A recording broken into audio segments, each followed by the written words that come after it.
in the 21st century. Hard-working people working hard for you and me.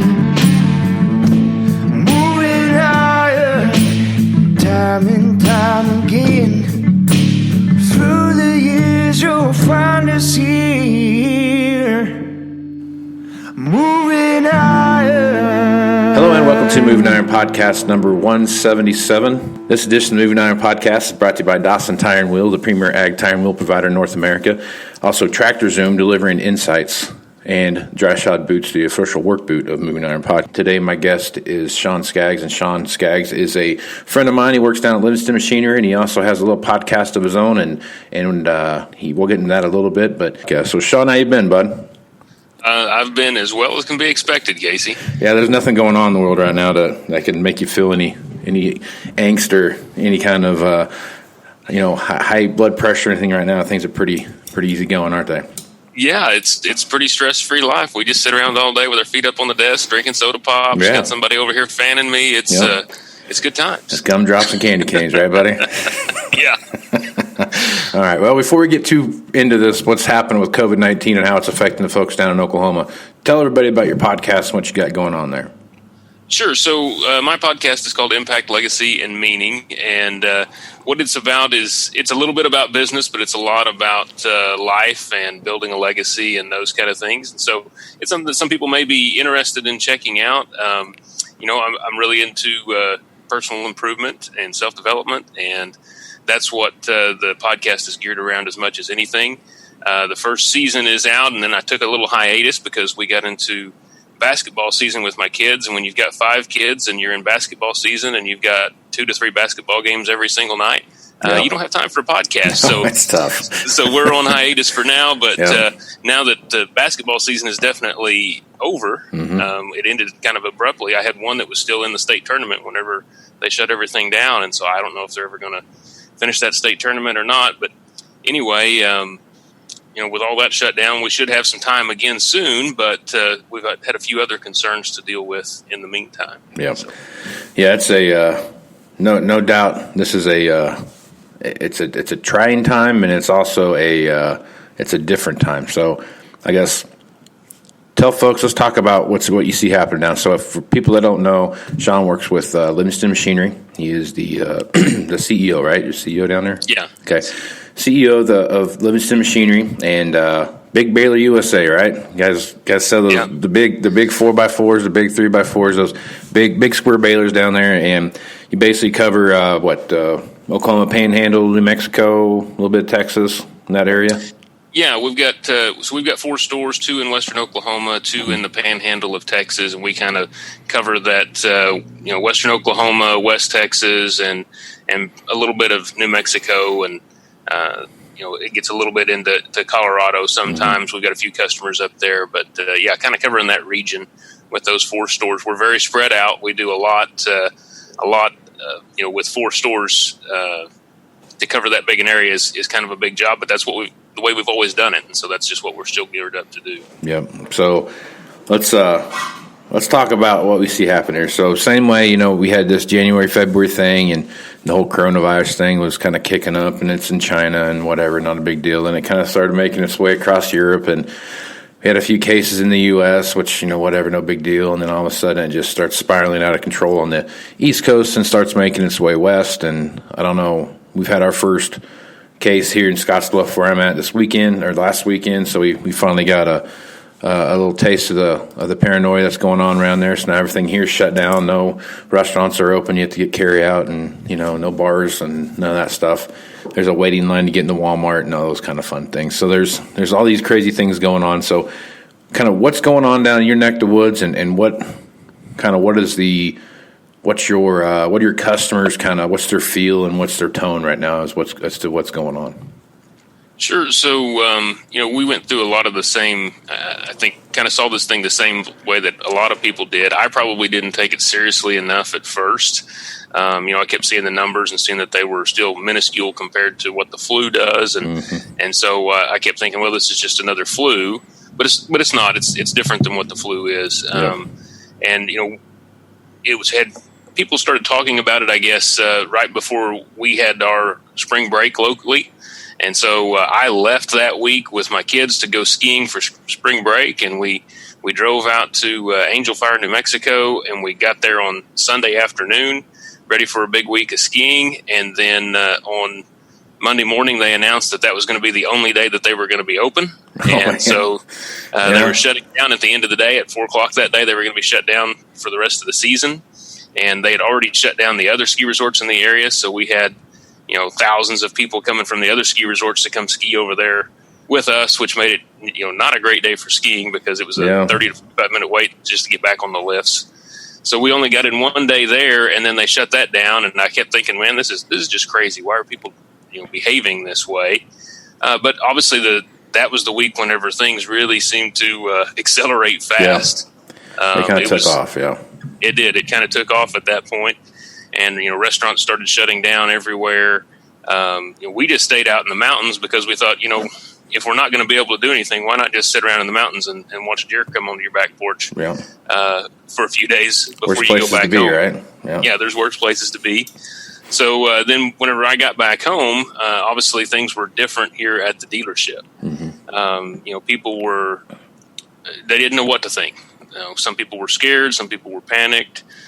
Some people were still blowing it off, but it was a very different environment whenever I got back than it was whenever I had left. Yeah. And so, the main thing that, at that point we still hadn't even had, I think at that point we had maybe one death in the state of Oklahoma and maybe 4 or 5 cases total. Mm-hmm. But it's obviously grown, pretty quickly from there. Still not huge numbers in Oklahoma, but they shut things down pretty quickly as far as, having high-risk people stay at home and trying to shut down non-essential businesses and those kind of things last week. Whenever we saw that happening, we kind of saw the handwriting on the wall that we were going to have to probably do business differently than what we've done it in the past. Yep. And so, it's different at our Oklahoma stores than it is in our West Texas stores. In West Texas, they're a little bit more isolated. They're not as close to big cities as what we are at the Oklahoma stores. And so they're still not feeling it in the same way that we are here at the Oklahoma stores. Out there, it's still kind of business as usual. Customers are still coming in. They never really slowed down at all out there. Here in Oklahoma, our parts and service business was still going, but, the phones had basically just stopped ringing last week, and it got really quiet. And that's probably one of the worst things that could have happened, simply because whenever people don't have things to do to keep them busy, they start watching the news, they start looking at Facebook on their phone and doing those kind of things. And those are just fear machines. I mean, that's how they make their money. Yeah. And so that made people a lot more nervous. And so we realized that we were going to have to do some things different. And then, we had a couple of customers come in that didn't really respect the whole social distancing thing whenever they came in last week. And we knew that something was going to have to change. And we actually made the decision on April 1st to lock up the showroom and not let customers inside of our buildings. And so we had to change some processes, get some communication out to customers, let them know that they were going to have to call first before they came, or once they got there, there were phone numbers posted outside that they could call, and we would bring parts either to them in the parking lot, or they could pull around to one of the warehouse doors and we'd load them out of that warehouse door. But whatever happened, nobody was coming in the building that didn't work here, because we just wanted to reduce the risk. Mm-hmm. We have a lot of people that work for us that are kind of in that high risk category that don't want to go and stay home in quarantine. Mm-hmm. And we want them to be able to work if they want to be able to work. Although if they feel like they need to go home, we highly encourage them to go home. But it's been just a very different environment. It's very up and down from day to day, depending on what the news comes up with, or what the latest thing to pop up on Facebook, latest rumor to pop up on Facebook is. Yeah. And so it's been interesting to deal with from day to day, but our people really have done a great job of kind of adjusting. We've stayed calm. We have, we've made the adjustments to our processes that we need to, so that we can still take care of customers, and everybody's still really committed to taking care of our customers. We just have to do it in a little different way than we used to. Mm-hmm. Yeah, no, it's the same way out here. I mean, we haven't closed the showrooms off yet, but we've kind of tried to limit the number of people that are in the showroom at any given time. Same deal. We've really ramped up our parts online and or calling ahead and all those kind of things. So we're doing the same things that can try to keep things as safe as possible, and, like you said, so we have some customers that think this is the biggest blown out of proportion thing on the planet. And then we got some guys that are scared to death that we're going to be shut down during the way they're out trying to plant a crop and they can't get parts, and they're just so. And then, like you said, all the truth in the world comes out of Facebook, Twitter, and Instagram. So I mean, there's nothing but solid truth there all the way across. So I mean, it's little things like that kind of fuel the fire of this. There's already enough.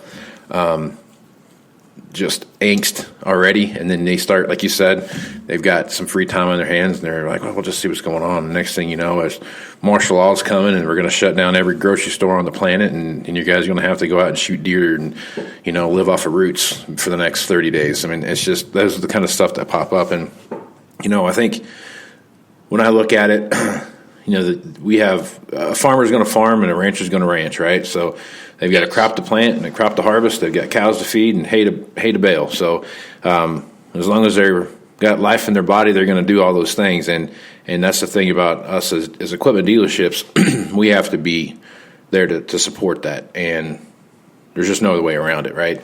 I mean, if that's the one thing that makes the U.S. great, is that we have this well-oiled machine when it comes to agriculture and food production, and the machine that gets it from point A to point B, and grocery stores that have stock shelves, and we have other things to worry about that might not be that big of a deal because everyone's got plenty of food to eat. So it's those are the kind of things that keep this country rolling. But I guess I said this to the guy the other day. We were talking on the phone. I said, if I woke up out of a coma yesterday and I went to my office and didn't know anything about COVID-19 or whatever else, I would just think it's typical spring ramp up to planting season. Just the business hasn't fallen off. I don't want to say business hasn't fallen off. There's still plenty of activity. We got plenty of quotes out there. We got our shops are full. We got guys getting parts, those kind of things. But you can feel like there's just, you kind of waiting for the other shoe to drop. Do you have that same feeling when you look at your business? Absolutely. And especially on the equipment sales side, I really think parts and service is going to continue to roll. People have still got to farm, and we've got to go and help them do that. But I think on the equipment sales side, it always works that way, so that when people get nervous, they start to hesitate and they kind of sit on their hands for a while. And I can't blame them for sitting on their hands right now if that's what they want to do. I mean, that's only the natural reaction. And so I think we're going to see a lot of that for the next few months. I think once we work our way through this deal, that I think we could see a lot of kind of catch-up business, and we may have a really big fourth quarter. Mm-hmm. But I think that second and third quarter could be rough. It's very possible, because without those equipment sales, it's hard to generate enough gross margin to cover all the bills, right? Right, yep. And so that's one of the things that we're kind of watching for and trying to plan for as best we can, is trying to be ready for all that, if that's the case. But so far, like you said, sales are up. Sales are way up. And so far, everything looks really good from a financial standpoint, but we're just waiting for that other shoe to drop. Yeah. And we want to be prepared if it does. And I hope that it does. And I sincerely hope that everything just keeps going in our business the way that it was, because things were going great. Yeah. But we always got to be, you hope for the best and plan for the worst, and you're probably going to land somewhere in between. Yep. Yeah, that's exactly right. I mean, we look at our March this year we had a great first quarter, and it was, a combination of things like we've talked about in the past. Everyone is updating their equipment, or really kind of at that point where the reconditioning costs have hit us at a higher, or a reconditioning point anyway, where they've got to spend some money to really fix that one integral part of the combine or tractor or baler or whatever it is that they've kind of been putting off, and now they have to do it because it'll blow up when it goes to the field type of thing. So that's kind of where we're at, and that's what we're seeing happen, and I think that's what's driving a lot of our equipment sales is that mentality, is what we see happening there. Some guys have put 10, 15, 20 grand in their combine here the last 3 or 4 years, and they're kind of wondering, how many more years do I feel like doing that? And I think we're getting some guys coming to the table with that. But it's a tough one, because it's the the interest is where we're seeing that's driving our businesses is interest rates, because obviously they're higher now and they've come down a little bit, but that interest is getting to be a bigger deal than what we've seen in the past. What are you seeing right now when you talk with your customers that are some triggers that are like, oh, this is kind of what we didn't expect this, or we've kind of planned for this, I guess, when you're talking to your customers as far as kind of getting them off center a little bit? Well, I mean, it's been, as far as what you hear, it's kind of a mixed bag, but for the most part, our customers are still pretty positive. Mm-hmm. I mean, they've got a really good looking crop in the ground right now. Yeah. We've seen, we're a big wheat state here in Oklahoma, and even parts of the panhandle of Texas, there's a lot of wheat. And wheat prices have jumped right back up there since China was kind of forced to start buying wheat from us again. And so wheat prices have come back up. That's got them feeling pretty positive. We're having kind of a wet spring here right now, which isn't great for planting, but it is really good for all those winter crops that we've got in the ground. And so, we've got a lot of potential right now, and the potential to see some commodity prices come back up a little bit, because there are going to be some food shortages in some other places. And so I think that they're pretty positive about the business in general. They're worried about what's going on in the world, just like everybody else is. But in general, our customers seem to be pretty positive. They kind of expect to have a good year, at least a better year than what they've had the last couple of years. Mm-hmm. And so, just a lot of positive feelings, I guess, in our area. One other thing that I'll throw out there is I've talked to customers that have come here the last couple of days is, if you're out there and you're trying to figure out, should I close my showroom doors or should I not, those kind of things, the customers understand 100%. Yeah. I was really worried about it. That's the big worry whenever you do something like this is, what are the customers going to think? Are they going to understand why we're doing this? And, whenever we did it the first day on April 1st, I was worried about that, and I was walking across from my building over to where the dealership's at about 7:50 that first morning. And there's already a customer there picking up parts. And one of our parts people came out, and she was putting parts in the back of his pickup, and then she went back inside the shop or back inside the warehouse, and she left the warehouse walk-through door open. And that customer started walking towards that walk-through door, and I thought, oh boy, here we go. There's the first one that's just going to ignore our signs and walk right on into the warehouse. And he walked up to that door, and he reached out with his foot, and he took his toe, and he shut that door with his toe and wouldn't even touch it. And then he stepped back about 6 feet. And I thought, maybe this is going to be all right. Yeah. And as I talked to him throughout the day, they understand. Their main concern is stay open for us. Do whatever you have to do to make sure that we can still get parts and service. Yep. And that's our customers are saying the exact same thing.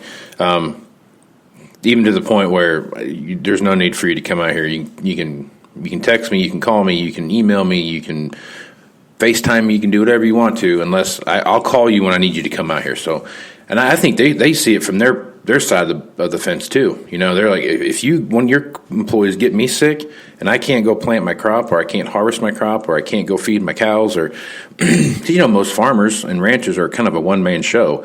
They might have a hired man or something like that, but the majority of the work they're doing is them.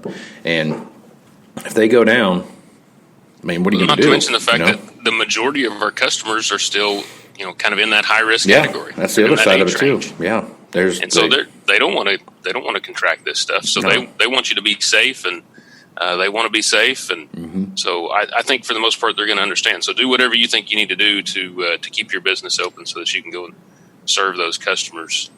Yep. One other thing that I would really put out there is, if you're a leader in your dealership, man, be the calm in the storm right now. There's plenty of people who are out there trying to, propagate that fear because they get some kind of a kick out of it. Yep. But don't be that guy. Don't sit around watching the news and Facebook. Be the guy that helps people take action, because that's what's gonna overcome the fear and make sure that you're being the calm in the storm right now, because that's what people need.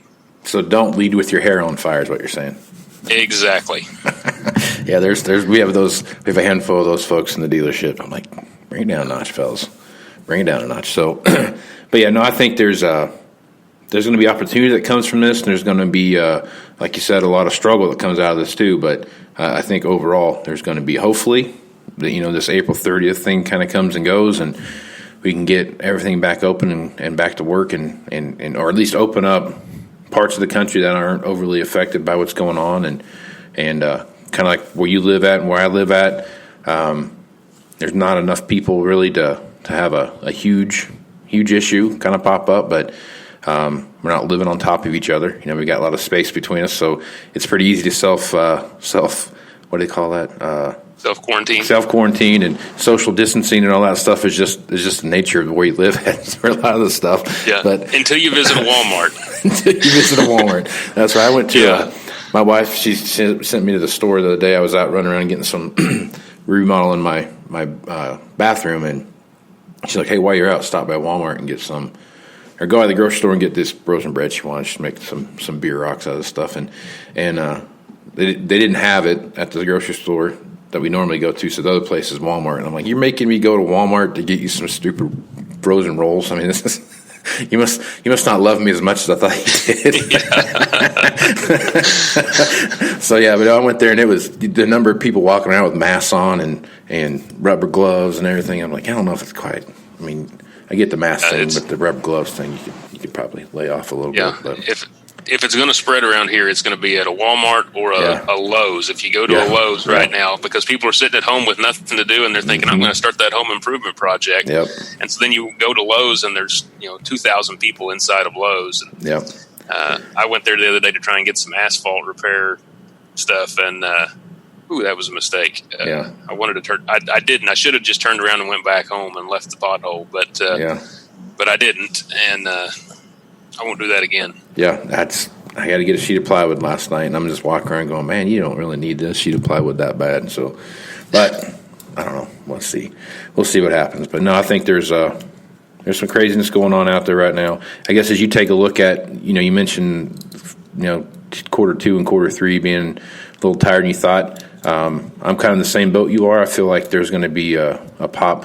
I really think that there could be some movement here early summer, late summer, depending on what you see. China's offloading all the ships they can offload right now, and they're going to start, you would think, buying some commodities and bringing stuff back home because they got to feed their people. So I got to think there's that coming, but you might not see any of that until August, September, October, before that really starts to set in. So I guess talk about that a little bit and where you see that headed.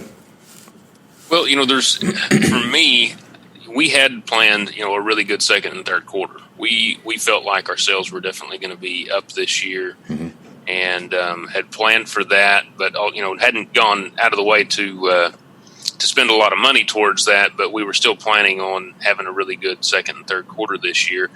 And so we haven't changed any of our plans. We haven't changed any of our goals. We're leaving everything the same until we see a reason to do otherwise. But that's, the thing that I worry about is typically people don't spend money until they feel good about the economy in general. Right. Especially whenever they're making major purchases like a $175,000 windrow or a $300,000 tractor. They want to feel pretty good about the direction of where things are going before they spend that money. And so a lot of it's going to depend, I think, on how long this deal drags out, because you hear some people and they're saying, "Oh, well, we'll open everything back up on April 30th," and you hear some people that say, "Well, no, we're really going to come out about April 20th and say, well, guys, we're going to leave this, for another month, and then after that month's over with, we're going to say we're going to leave it for another month," because they're just trying to slow it down enough that it takes until August for this to run through the whole country. And if that's the case, then it's going to be a while before people feel great about the economy and it really roars back again. And so I think if we see that, but the other side of it is, like you said, people have to eat, our farmers have to farm. And so if there's demand there, if there's a real reason for them to trade, and there's going to be some of them that have a real reason to go ahead and trade. And so there's definitely still going to be some business out there. But I think that before we see it really bounce back and be as strong as what we'd originally planned on, it's probably going to be in, probably late in that third quarter, early fourth quarter before we start to see that thing really rebound. That's just my guess, though. Nobody knows at this point. Yeah, nobody knows. But I think you have a pretty good guess there from what I see. I get Pro Farmer here every morning. It pops up and gives me this kind of the headlines for the day type of thing, and the markets and what have you. And one of the paragraphs, one of the headings for one of the paragraphs they have is jobs report first of several ahead to show U.S. economic collapse. So those are the kind of reports that don't help anything when you, like, back to feeding the fire, you know what I mean? That's just stuff like that. Just kind of like, you could have come up with a lot of better ways to word that than that, you know. But I get what they're trying to do. You know, they're trying to get shock and awe and sell papers and subscriptions and everything else, and that's a pretty easy way to do it. You can always look at the positive side of it, and it should be easier to hire technicians for once. Right? Yeah, there's going to be some. There's going to be some out there. There's going to be a lot of people looking for something to do. So. Yep, that's for sure. Yeah, especially if you're not in one of these quote unquote essential businesses. You know, like we're fortunate enough to be in that category, but if you're not in one of those categories, man, I'll tell you what. Back home in Wichita, where I'm from, I was talking to a friend of mine, and some of the aircraft folks out there have laid off 7,000 people in 1 week. So that's a lot of people to hit the streets all in 1 week without any jobs or anything going on. So I don't know. It's unprecedented times, so you're going to see unprecedented things, and hopefully that we can rebound, and it's not going to be some big, huge, devastating long-term, drag on the economy because of the amount of money that we're pumping into the system right now. But I mean, I guess what do you do? Do you let things collapse because no one's working, or do you let things collapse because you put a bunch of money in the system? I don't know. I mean, it's just kind of damned if you do, damned if you don't. So it'll be interesting to see how things shake out.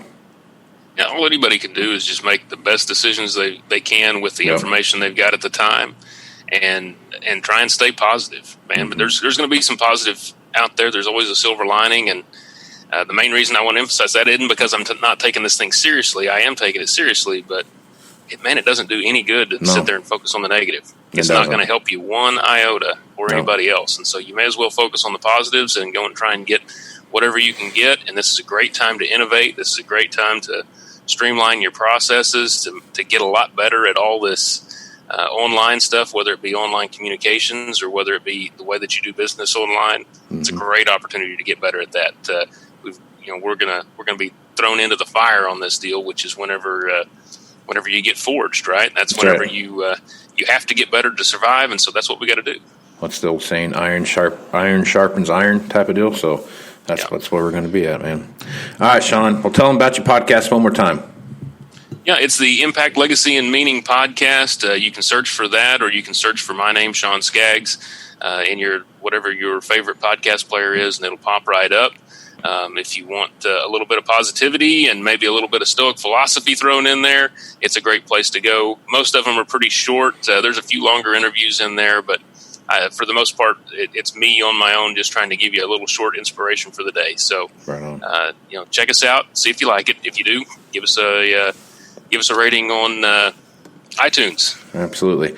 And Shawn, if folks want to reach out to you and just pick your brain about what's going on, or just send you an email and say what's up, what's the best way to do that? Yeah, the best way to do that is you can email me at sskaggs@livingstonmachinery.com. I couldn't find a longer email address. That's the longest one I could get. sskaggs@livingstonmachinery.com. Or you can reach out to me on LinkedIn.